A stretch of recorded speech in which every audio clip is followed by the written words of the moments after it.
Hey, what's up, guys? It's NajalaDawn, and I'm here on ChelsiCaitlyn's channel. We are doing a collab on this look here. And if you want to see more, go ahead and enjoy this video. So I had makeup on from all day today, but I'm just going to go ahead and use the color Punch Me in the James Charles palette. And I'm going to use this as my transition shade for the whole look.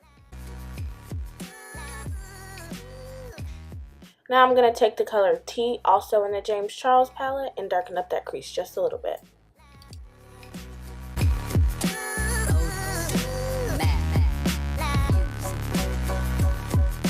Now I'm going to take the color 10% off, and I'm going to add just a little bit of color to my crease. It was honestly so hard. I was really trying to recreate the look, but it just wasn't doing what I needed it to do.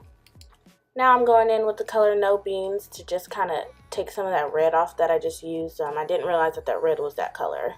And now I'm just using Pure Beige and my LA Pro Girl concealer to really cut my crease so that way that yellow will show.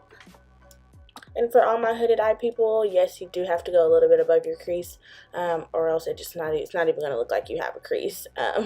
So I'm really having to go above my crease so that way the color will show and it'll actually look like a cut crease.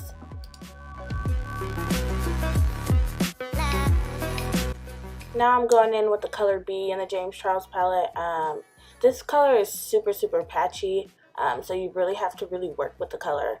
I'm having to pat and swipe a little bit. I normally don't swipe on my eyelid because I really want that pigment to show, but this palette is already super pigmented and I don't have to worry about that. So at this point I'm just trying to pack the color on.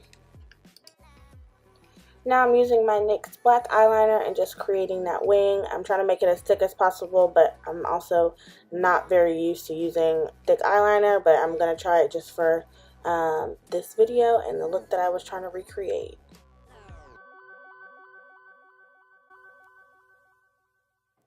Now I'm going in with my NYX glitter eyeliner in gold, and I'm just using it at the top of my crease.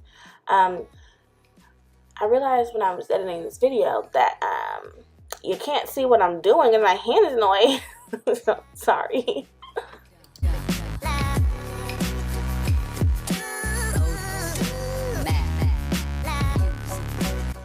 I went ahead and put my eyelashes on off camera because y'all really didn't need to see that struggle.